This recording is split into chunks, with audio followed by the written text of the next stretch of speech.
bakola fujo okwetonda eribeene batera ntaddemu era abantu abagenda osula wano basaba mwekuume bulungi security eri gguluggulu era omuntu asuubira okukwata ku kintu ky'omuntu manya nti wano wooli oli kifo kiki kikyamu wandyesa ebunguludde mpolampola n'ogenda gyewamanyirira okukwatira mu nsawo za funeral service abatukoledde ku mukolo guno mwebali nnyo mwebalire ddala era bw'oba otunudde bw'oti olabira ddala nga ekitiibwa kyennyinza okukuwa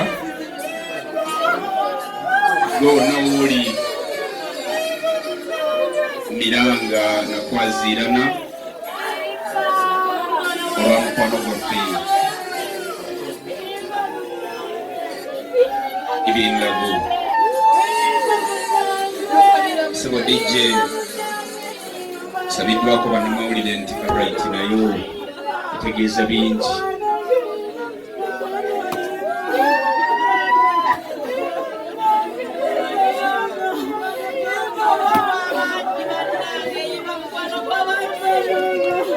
basebo ne bannyabo ntegeezeddwako olukiiko olutestes n'efamiri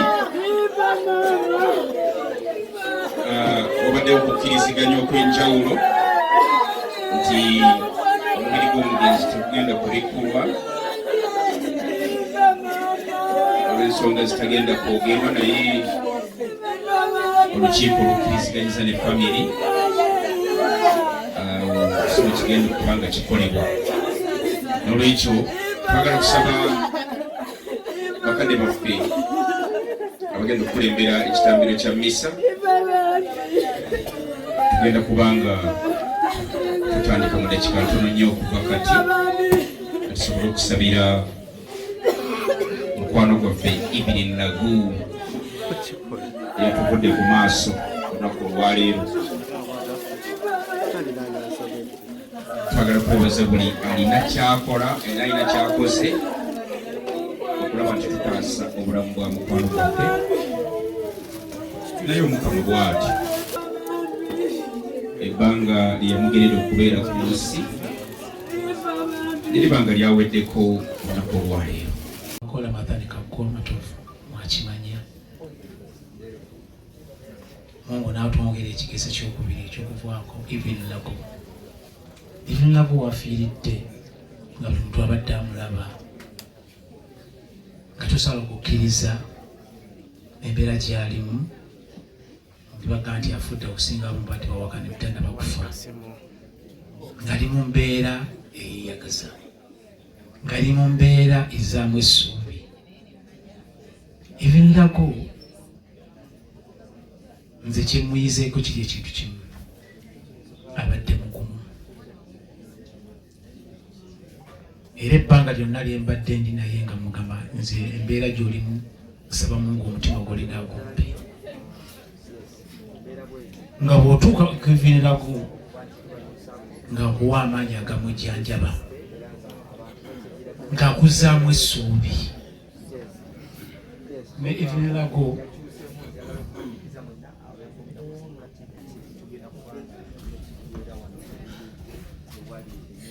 Mungu agezesa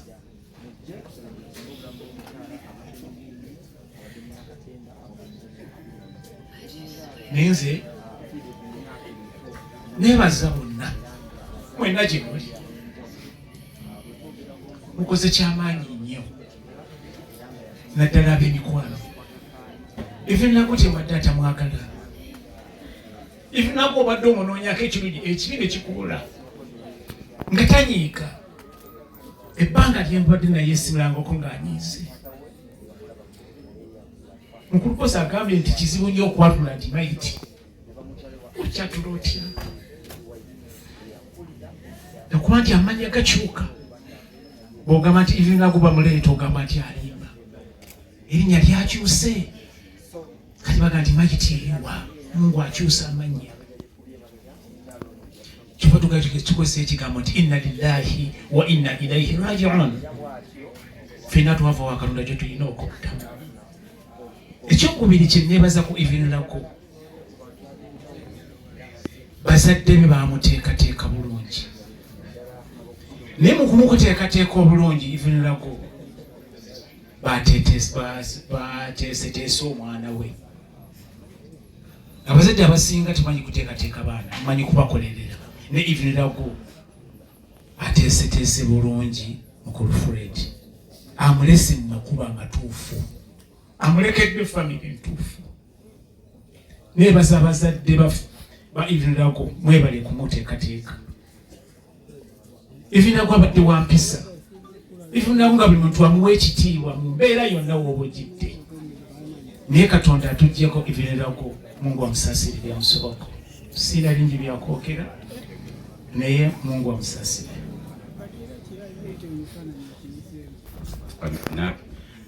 Mu zubayiri family omukyalo ono Christine Sendi tumutwalanga Ssenga era y'omu ku babadde bakwasaganya na Evelyn Lagu okulaba nti ate babumbabumba bano bato baffe be tulina mu kibiina.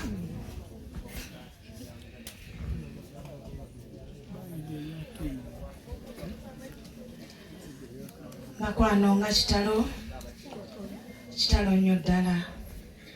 Ebyokwogera sirina bingi kubanga ndabika sirina obugumu bwampeddeko, sirina wentandikira kuba nali ne Evelyn ku Lwokubiri ne mami Queen Florence Emakindi.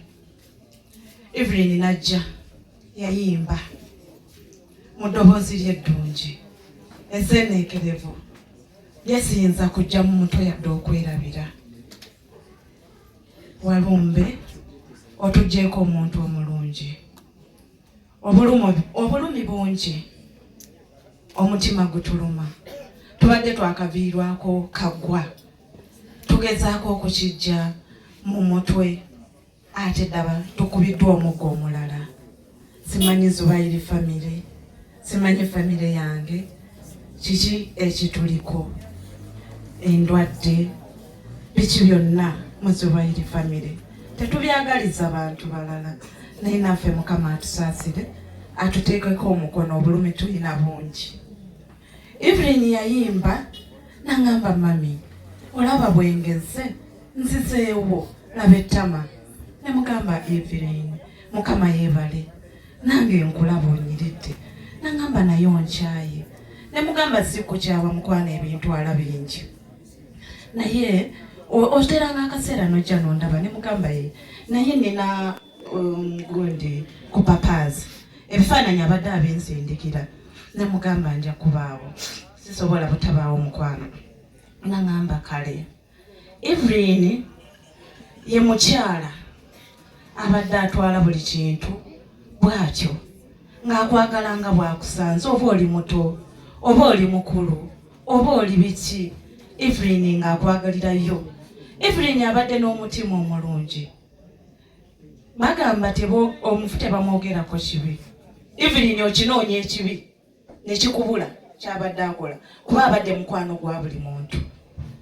Evelyn yatandika okulwala, nali naye yasookera ku Ntebe Road, awo waliwo eddwaliro ndyerabidde erinnya. Evelyn gye baamutwala n'ankubira essimu n'angamba mami Christine bandese mu ddwaliro naye mpulira bubi.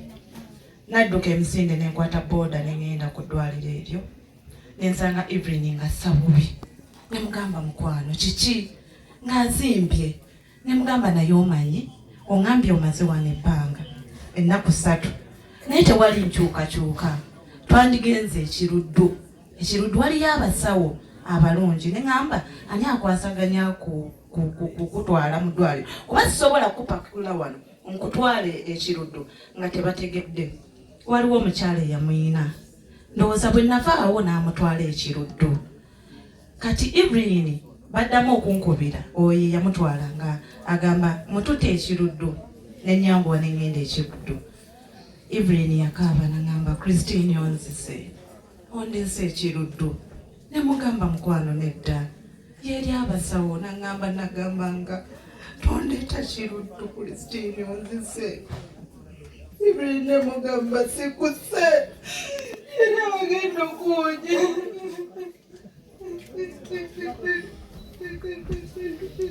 ayabas ensonga za Evelyn Lagu sorry zubayiri family akitalo nnyo ekyamazima oyinza okunoonya wogumira ne wakubula matovu abadde omu ku badirector abazubayiri family tubadde twakamumaliriza mabegako ate kati Evelyn Lagu naye tugume kuba omukama katonda bwatyo bwakola ebintu bye so twagala okusaasira mu ngeri enjawulo zubayiri family show eyogerwako Evelyn Lagu abadde ne show ku papas ng'ennaku z'omwezi ogw'osabwe mbaseera birendo za 28 omwezi ogujja ntegeezeddwako olukiiko lutesitesi ti show eyo ekyagenda mu maaso era egenda kubaawo era abayimbi abali wano mweteeketeeke sheeyo mwe mugenda ogikola